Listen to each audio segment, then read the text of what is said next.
आऊज़ुबिल्लाहिस्समीउल बिस्मिल्लाहिर्रहमानिर्रहीम अल्हम्दुलिल्लाहि वस्सलातु वस्सलामु अला अहलिहा अम्मा बादु फ़क़द क़ाल अल्लाहु तबारक व तआला फ़िल क़ुरआनिल मजीद वल फ़ुरक़ानिल हमीद व क़ौलुल हक़ बिस्मिल्लाहिर्रहमानिर्रहीम व अतसिमू बिहब्लिल्लाहि जमीअन व ला तफ़र्रक़ू अल्लाहुम्मा सल्लि अला मुहम्मदिन व आलि मुहम्मद। अज़हान मोहतरम बिरादरान इस्लाम, बिरादरान ईमानी, परवरदिगार आलम का इरशाद है वातसिमू बिहब्लिल्लाहि जमीअन व ला तफ़र्रक़ू, अल्लाह की रस्सी को मजबूती से थामे रखो और तुम तफरके में ना पड़ो।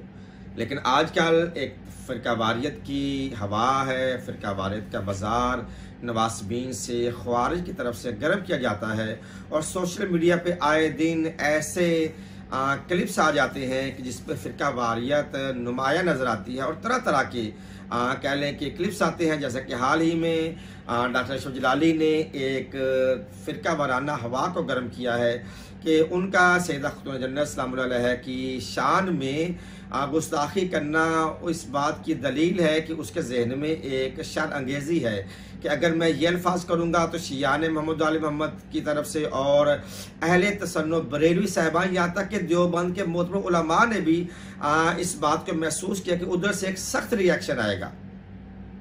उससे जब सख्त रिएक्शन आएगा मैं फिर कोई ना कोई बकवास करूँगा, फिर उसका रिएक्शन आएगा। जबकि मुल्क पाकिस्तान इस वक्त अपने दौर के नाजुक तरीन दौर में गुजर रहा है कि जबकि हमारे हुक्मरानों को पाकिस्तान के मुआशियत की भी फ़िक्र है और सरहदों पर जबकि भारत आए दिन कोई ना कोई LOC की खिलाफ वर्जी करके इश्तिआल अंगेज़ी फैलाता है। तो इस दौरान ये भारतीय, इसराइली या अमरीकी एजेंडे पे काम करते हुए ऐसे शर अंगेज़ लोग फ़िरका वारियत को हवा दे रहे हैं। और आजकल अली के साथ किसी को लगा के भाई भाई का नारा लगाया जाता है, जबकि अहादीस मुबारका की मोतबर कुतुब में ये लिखा हुआ है कि अल हक़्क़ु मा अलीयन व अलीयुल मअल हक़्क़, हक़ अली के साथ है और अली हक़ के साथ है। जहाँ पे अली होंगे वहीं पे हक़ होगा और जहाँ पर हक़ होगा वहीं पे अली होंगे। ये मैं नहीं कह रहा, ये रसूल मकबूल सल्लल्लाहु अलैहि वसल्लम दुआ मांगते हुए कह रहे हैं अल्लाहुम्मा अदिल हक़्क़ मा सदार अली, कि ऐ पालने वाले हक़ को उधर फेर दे जिधर मेरा अली फिर जाए।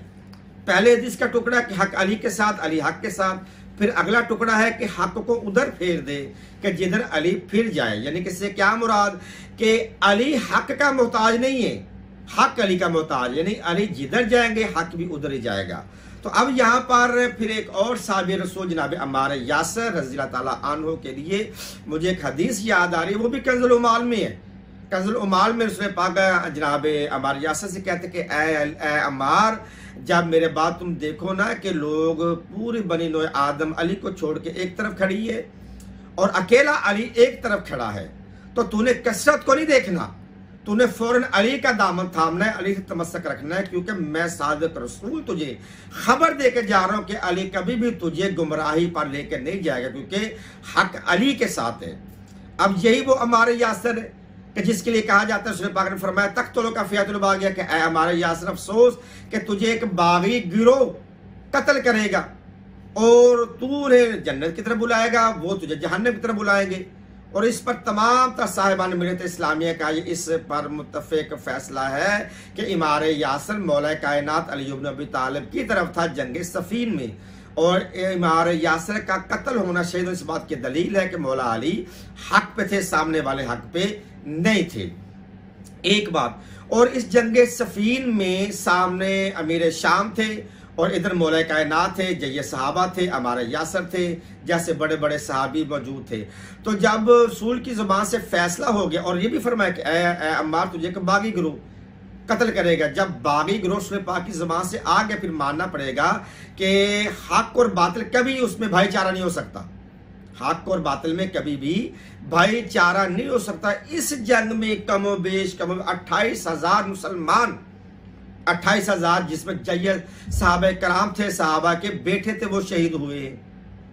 तो इतने कत्ल कराने के बाद भी मेरी समझ में नहीं आता कि लोग आपस में एक दूसरे को भाई भाई का नारा ये कैसे लगा सकते हैं। कितने लोग कत्ल करने के बावजूद भी भाई भाई कैसे हो सकते हैं। मौला कायनात के शहादत पे शाम में खुशियां बांटी गई, शाम में मिठाइयां बांटी गई, शाम में शाजियाने बजाए गए, शाम में खुशियों के नारे लगाए गए, और यहाँ तक कि शामियों के डर से इमाम हसन ने मौला कायनात अलैहिस्सलाम की ख्वारियों के डर से, ख्वारियों के इस साज की बिना पर मौला अली को जब दफन किया गया तो मौला अली की कब्र को अपना छुपा दिया गया।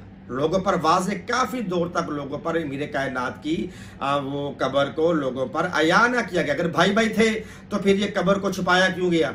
तो फिर मानना पड़ेगा उस दौर में जो हकीकत थी, उस दौर की हकीकत पर पर्दापोशी करने के लिए आज लोगों ने ये अपना नारा बुलंद किया है, अली और फलां शख्स का नाम लेकर। मैं नाम लेना भी गवारा नहीं करता कि भाई भाई हैं। तो अज़ीज़ान मोहतरम, अब यहाँ पे मैं एक और किताब के हवाले देता चलूँ। किताब का नाम है कंजुल उमाल, और उसका सफ़र नंबर 177 है और उसकी हदीस नंबर है 31,728 में मौला अमीर कायनात अली इब्न अबी तालिब रावी है। इब्ने साकर ने भी इसको रवायत किया है, कंजुल माल में भी है और बहुत बड़ी किताबों में। मौला अली अलैहिस्सलाम फरमाते हैं कि मैं अली इब्न अबी तालिब कहते फरमाते हैं कि हम शरीफ खानदानों की औलाद में से हैं, यानी हमारा जो ख़ानदान है बनु हाशिम है वो अरब के तमाम तर ख़ानदानों से शरीफ तर है। फिर आगे मौला फरमाते हैं हम अम्बिया अलैहिस्सलाम की औलादें हैं, हमारे बड़ों का ताल्लुक अम्बिया अलैहिस्सलाम से जुड़ा हुआ है। यानी पता यह चला कि ये गिरोह अम्बिया अलैहिस्सलाम के गिरोह में से एक गिरोह है, अम्बिया अलैहिस्सलाम की औलादों में से औलाद। जैसा कि मौला कायनात का शजरा और सूरह पाक का शजरा एक है जो कि जनाब इब्राहीम तक जाता है, इब्राहीम से फिर आगे जनाब आदम तक जाता है। शजरा आप साहिबान को बखूबी वाक़िफ़। फिर मौला फरमाते हैं जो मेरी हमारी जमात है वो अल्लाह की जमात है। गौर करें, जो हमारी जमात है वो अल्लाह की जमात है। नहनु हिज़्बुल्लाह, हम अल्लाह का गिरोह है, हम अल्लाह की जमात। फिर आगे मौला फरमाते हैं कंजुल माल में कि फिर फरमाते हैं कि जो हमारे मुखालिफ हमारे मुखालिफ में आती है वो बागी जमात, और बागी जमात शैतान की जमात होती है।